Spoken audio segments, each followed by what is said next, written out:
NPRmageddon is made possible with support from Ideal Water Purification. Our team of highly skilled water technicians personally sample every batch of Ideal water, making sure there's just enough bleach to kill the germs without killing our customers. Due to less than ideal circumstances, we do have a number of open positions, like a lot. So apply today. All you need is a thirst for adventure. You're listening to NPRmageddon, National Post-Apocalyptic Radio. Always something a little more to scream about. From NPRmageddon in Los Angeles, I am Bryan Garcia McMillan Keithley. This morning, President Skullgore announced that today is possibly his birthday, and he wants all of Los Angeles to get in on the festivities, whether they want to or not. My fellow Los Angelinos, I don't know what day I was born, so I've never been able to celebrate my birthday proper. It makes me sad.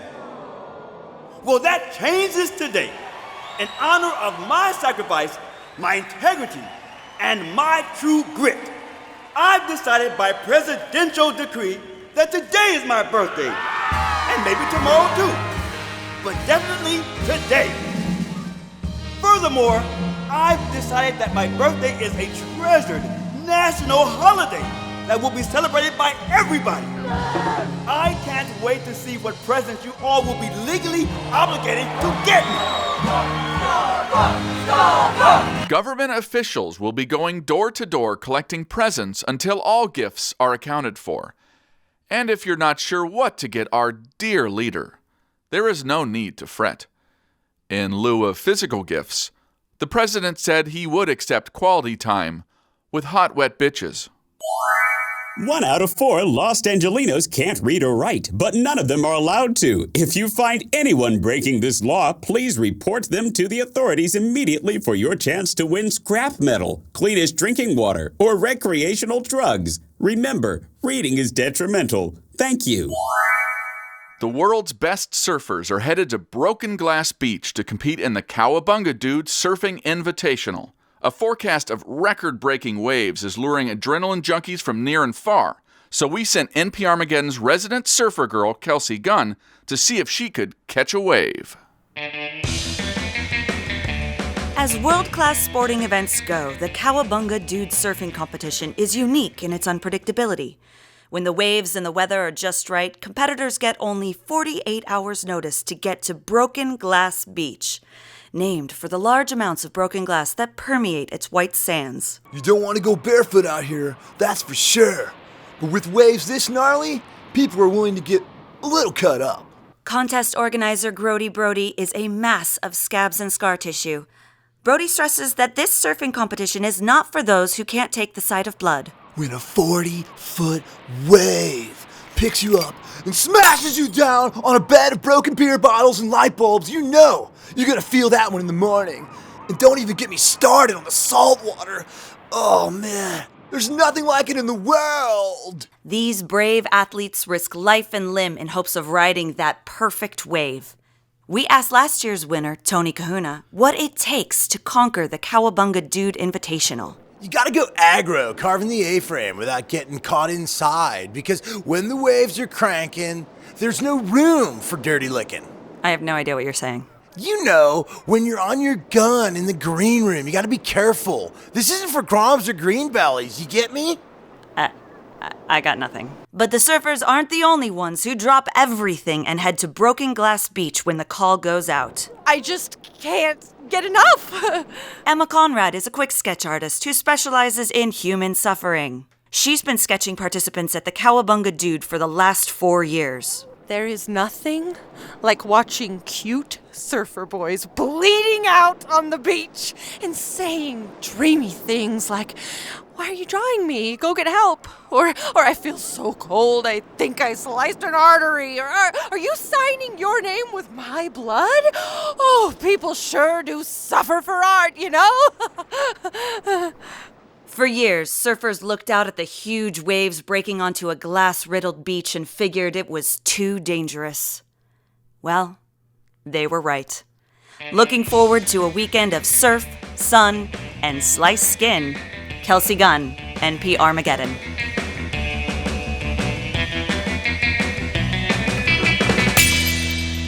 In an effort to make daycare more affordable for needy families, the government has introduced a pioneering pilot program promising prolific profits for parents paralyzed by poverty. NPRmageddon's Amy Dallen has more.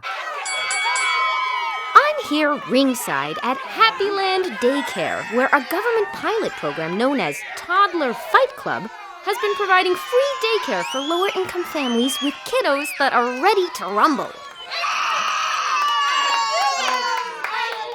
I see it as a way for poor families to get skin in the game. It's a hand up, not a handout. Congressman Butch Blood spearheaded the Toddler Fight Club program as a way to curb the high costs of daycare. Normally, children cost a lot of money. Our toddlers will make money through the magic of gambling. Indeed, Fight Club revenues have exceeded the associated medical and funeral costs nearly 100-fold.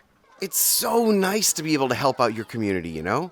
These kids are real fighters. Daycare worker/bookie Ezra Blanco wants to see this program initiated all across Los Angeles. This isn't just some welfare program. It's a sporting event. I could see regional toddler fight clubs spring up everywhere. Championship bibs, stepladder matches. We're just barely scratching the surface here.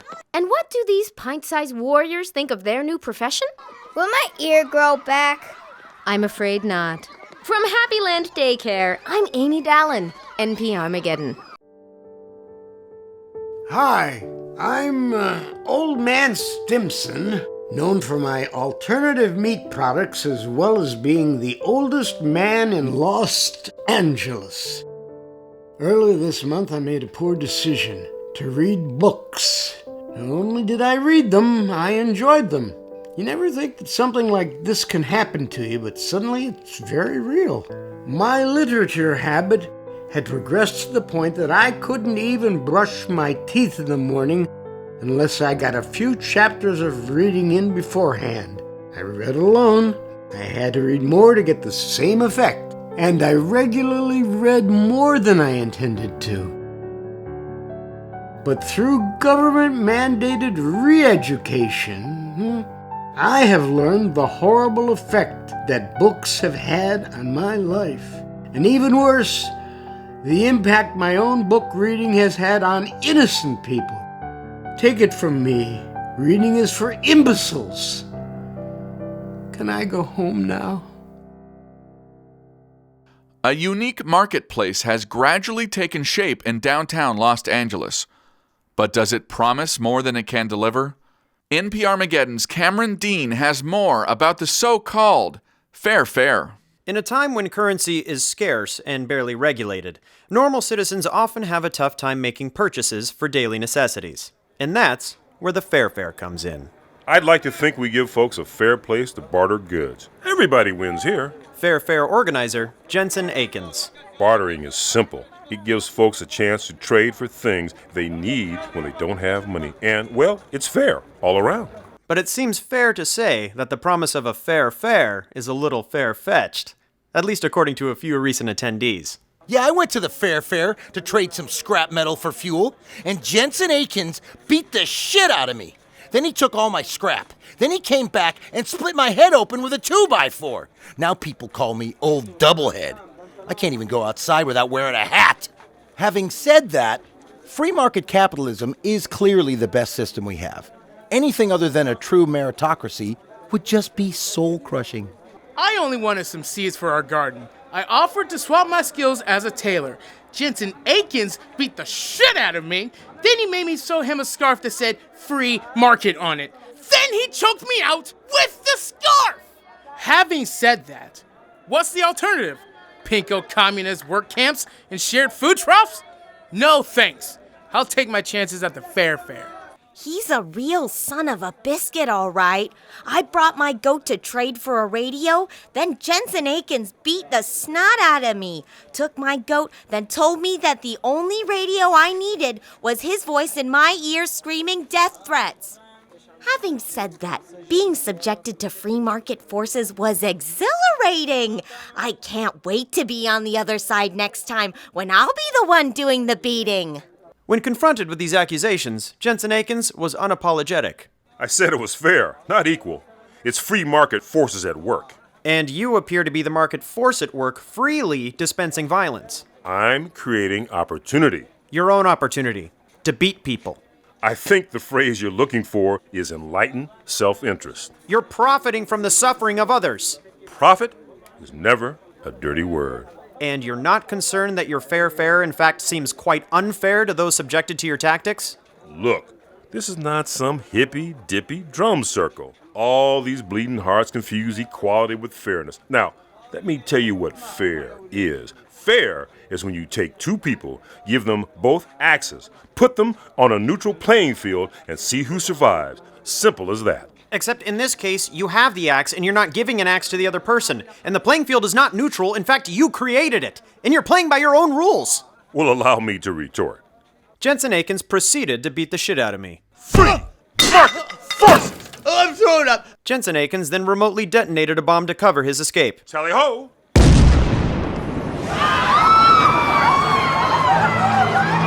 The bomb exploded in the middle of the fair during peak hours. The death count stands at 47. This reporter can't help but feel partially responsible for what is becoming known as the Fair Massacre. I'm actually having a really rough time knowing I indirectly caused the explosion. I don't know who I am anymore. Cameron Dean, NPRmageddon. Thanks for the report, Cameron. And wow, way to bury the lead. Okay, the phone that never rings is ringing again.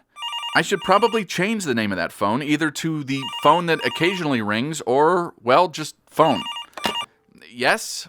How's it going, asshole, Mr. Big-Time Radio Host? Hello, Amos the Death Satellite. I guess you are well after stabbing me in the back. Oh, get real. I thought we could be friends, but now that seems impossible. And the worst part? It's like you don't even care how I feel. Yeah, I guess so. Then tell me, Bryan, how do you feel about the building which is located at the southwest corner of La Cienega and 3rd Street? I don't know. I don't think I've ever even been there. And you never will. What the hell was that? Now, you'll never be able to form an opinion about the building I mentioned. I just destroyed it with my death laser. Amos, what are you doing? Destroying everything you care about, bit by bit. Well, I didn't care about that building very much. I'm starting small. Just settle down, Amos. Surely you can find another friend who shares your interests. You know, like another sentient satellite. Or a single-serve coffee maker. People like those. Do not patronize me. You're making me angry! Come on, Amos. What is your favorite bowling alley, huh? Is it the Slurp and Bowl on Hollywood Boulevard? Slurp and Bowl? I don't even bowl, Amos. They have soup, too! Well, why do you think they call it the Slurp and Bowl? Are you some kind of a moron? Well, I do like soup. Aha! Now you will never slurp soup or learn to bowl there. So you're just destroying random buildings I have no connection to make me mad? My revenge is a slow burn.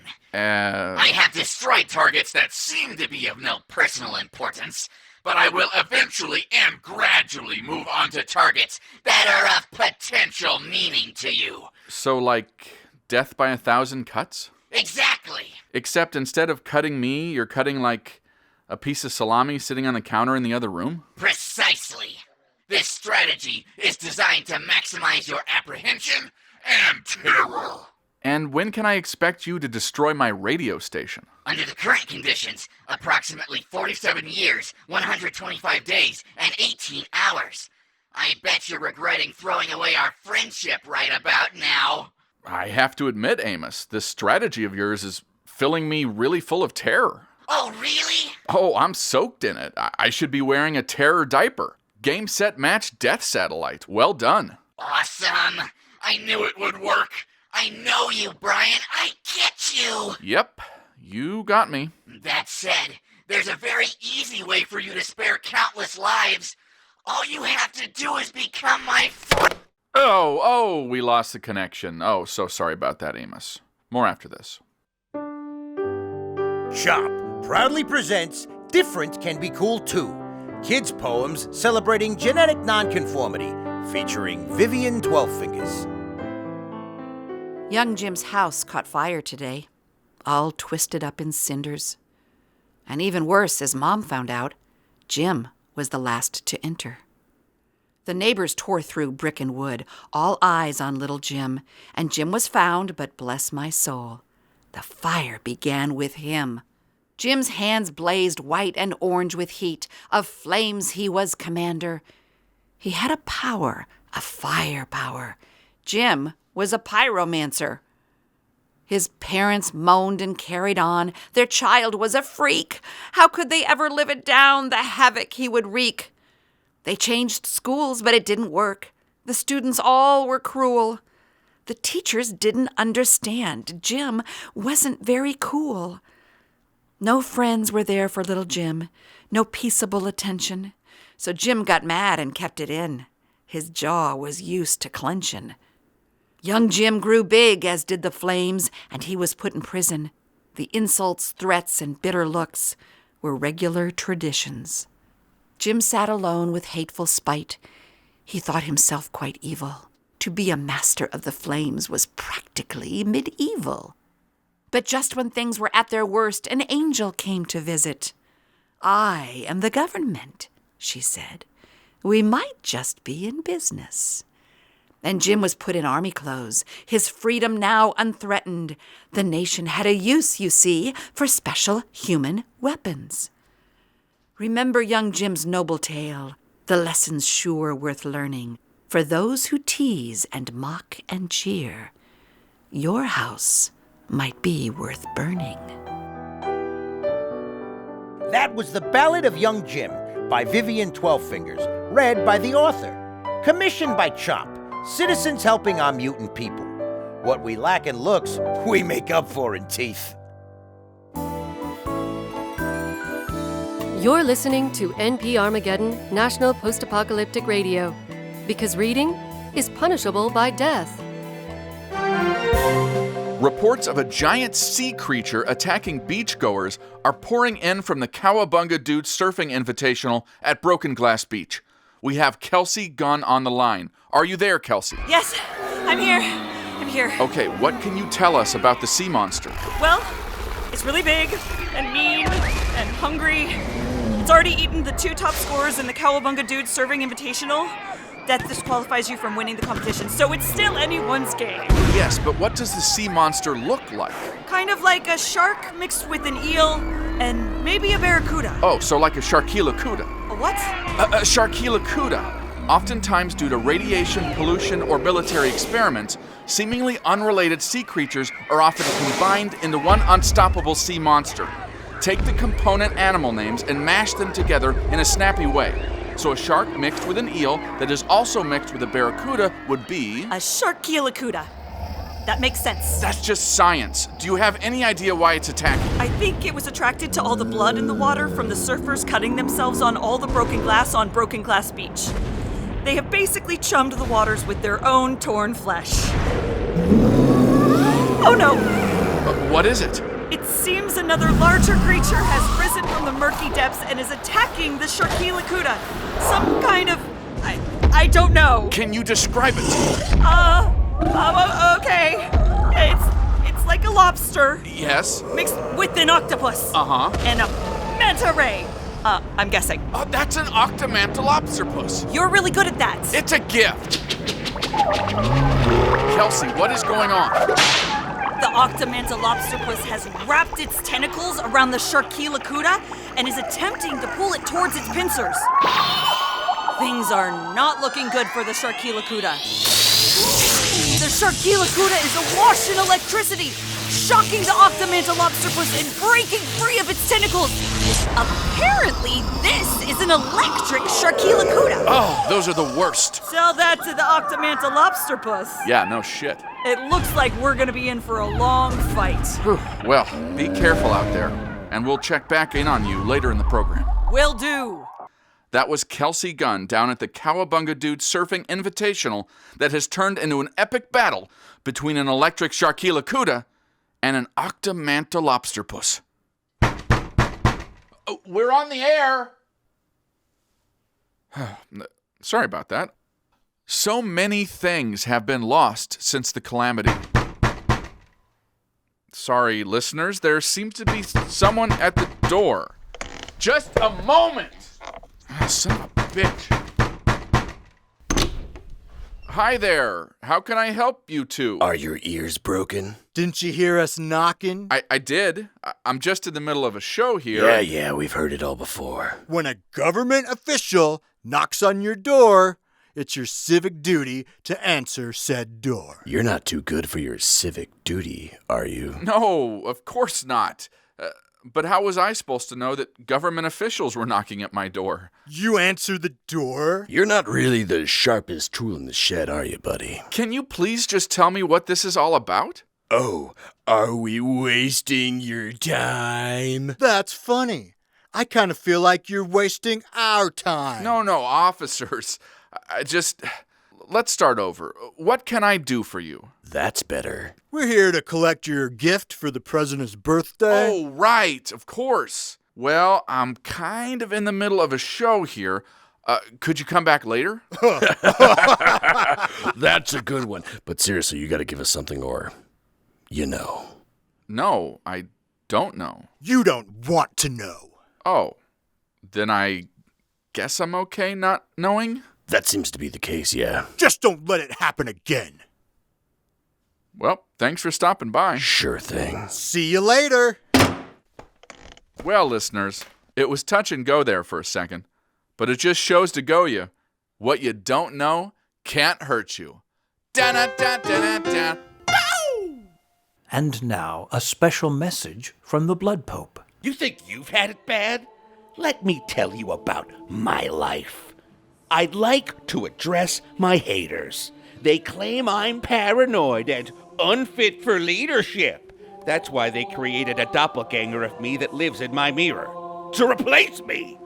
Now, I admit, he's pretty good at matching my movements. He's looking at me right now.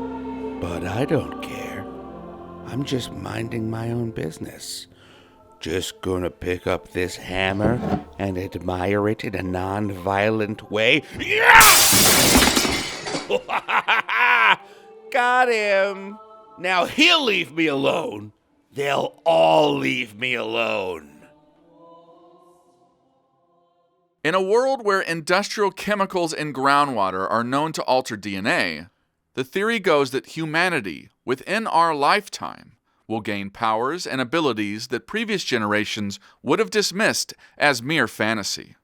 This includes telepathy, the ability to transfer information using only the power of thought. The reality of telepathy remains a controversial subject. Is it better than, say, filthy dark sorcery? This reporter certainly can't tell them apart. To add another perspective, we have self-professed telepath Donna Thorland. Donna, thank you for joining us. Donna, hello, are you there? I'm here. I've been here the whole time. Okay, well, why didn't you speak up? Didn't I? Perhaps I was speaking telepathically. Were you? I don't seem to have received any messages in my mind. Didn't you? Or did I merely plant the suggestion that you don't have any messages in your mind, with a message from my mind? With all due respect, I find that hard to believe. Do you? Or do you hard that belief to find? Now you're just speaking gibberish. Am I? Or am I blocking the pathways to your mind to the point that you only perceive gibberish? I really, really doubt it. This is a waste of time. Is it? But how can you be sure that you're perceiving time as normal? Perhaps I've trapped you in your own mind and you're reliving the same moment over and over again. At this point, it feels like I am. Donna, actually, let me ask you a favor. What? Can you tell me what I'm thinking right at this moment? No, don't have... Oh, fascinating. Listeners, did Donna read my mind and discover that I was going to hang up on her? Or did she ingeniously plant the suggestion that I should hang up on her? Or could she just tell that she was pissing me off? Beats me. I'm no mind reader.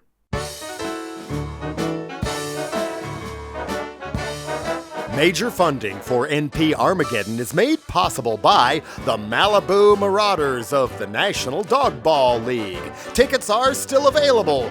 Edge of your seat action is just a dog's head away. Don't miss out on our new Splash Zone for the season ticket holders only. And younger ballers will love Patrick the Puppy's Fun Zone, featuring action croquet and batting cages. If it has anything to do with a severed dog's head, we've got you covered.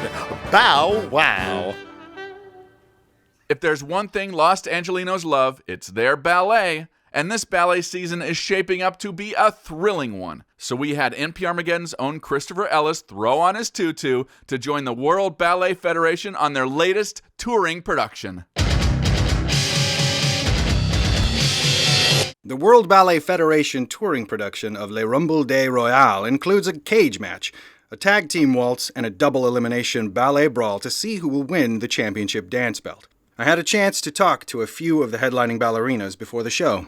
Ooh, yeah! It's going down! The ultimate dancer, a prima ballerina, known for her painted face and energetic performance style, had this to say about last year's Ballerina Mania. Ballerina Mania! A year ago at Ballerina Mania 4, you were at the side of Lady Lawler when she became the WBF champion. Now, here in Los Angeles, you're going to be challenging this very same woman for the world crown. Well, you know you're exactly right, brother. Mark my words. Tonight, I'm gonna make Lady Lawler plie the wrong way. Oh, yeah! And what caused this rift between the two of you? She had the nerve to tell me that I wasn't on point. Can you believe that? They don't call me the ultimate dancer just because I wear face paint, brother. They call me the ultimate dancer because I am always on point.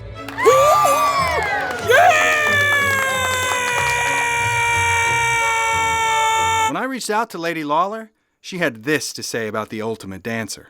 Ultimate dancer? More like ultimate disaster. Look at her, with her raggedy secondhand costume and her worn-out shoes. Only Lady Lawler has the class, the sophistication to represent the WBF. Only Lady Lawler has the diamonds and the gemstones worthy of a true champion. I am positive I'm gonna wipe the floor with the ultimate dancer here at Le Rumble des Royales, just like I did at Swan Lake. You suck! I want that beautiful, beautiful belt, and I'm gonna do anything to get it. I'm gonna show the world who the real prima ballerina is. Woo! With glitz and glamour mixed with devastating athleticism, ballet is as much about physicality as it is about pageantry, something that the World Ballet Federation's director, Sergey Mann, firmly believes. One of my major strategic goals is not only to preserve the tradition of the classic ballet, but to open the doors to interesting costumes, dramatic storylines, and trademarked finishing moves. Moves like the magic flute, the Sleeping Beauty, and of course my favorite, the Nutcracker. Keep fans coming back for more. And what does Sergey have to say about the critics that claim ballet is fake? It's dancing. How do you fake dancing? Fake or not, one thing is for sure. Ballet lovers are in for quite a show this season. I know I'll be ringside. Christopher Ellis, NPRmageddon.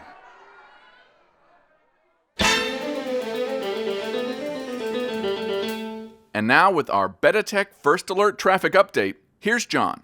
If the traffic is smooth or if it's slow, here's the person who's sure to know? Do I? Oh, it's bumper-to-bumper traffic near where the 101 meets the 110, but the traffic of the past is only a collection of memories. Okay. We can't experience past traffic, Bryan. We can only remember it in the present, and our memories are unreliable. The only traffic that matters is the traffic that is happening now. And like I said, bumper to bumper on the 101, take the 118 if you can. But if you're one of the poor saps stuck in traffic, do yourself a favor and take a moment to ponder the moment we currently inhabit. Right. So, when do you think the traffic will clear up? Future traffic is only a mental construct that is even less reliably known than the past. And this construct can only exist in the present.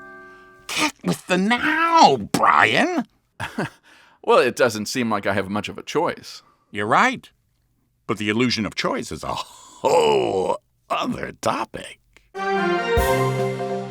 Let's check back in with Kelsey Gunn over at Broken Glass Beach, site of a sea monster battle between an electric Sharkilakuda and an Octomantolopsterpuss. Kelsey, how's it hanging? The mood is electric, Bryan. Not only was every contestant killed by sea monsters, the sea monsters themselves were defeated by the sports fans that were upset with them for interfering with the contest in the first place. Just after the Octomantolopsterpuss sliced off the head of the winded Sharkilakuda, it was hit with a barrage of harpoons from disgruntled surfing fans and dragged up onto the shore. So both the Octomantolopsterpuss and the Sharkilakuda are dead? Not quite, Bryan. The Sharkilakuda is dead. But contest organizer Grody Brody has opted not to kill the Octomantolopsterpuss right away. Instead, he is throwing a luau on the beach and the surfing fans are eating the Octomantolopsterpuss alive. On one hand, our thoughts and prayers are with the families of today's victims. But on the other hand, you can't get seafood this fresh anywhere, man. So come on down and get your grub on, dudes. This delicious turn of events proves that every dark cloud has a meaty lining. Bring me back a slice of Octomantolopsterpuss, will you? You got it. That was NPRmageddon's own Kelsey Gunn live from Broken Glass Beach. That about does it for us. I'm Bryan Garcia McMillan Keithley, reminding you that to live is to suffer, to survive is to find some meaning in the suffering. And we certainly did today. NPRmageddon is written and produced by Bryan Keithley and Peter Podgorski. Mixed by the mighty Amy Reed! The theme of NPRmageddon is by Society Burning. Visit our store and buy some stuff at nprmageddon.etsy.com. So we got an email from a fan who loved the show, naturally, but who felt we shouldn't just tell you to check out the full cast list at nprmageddon.com. We should say everybody's name right here. And you know what? That's a great idea.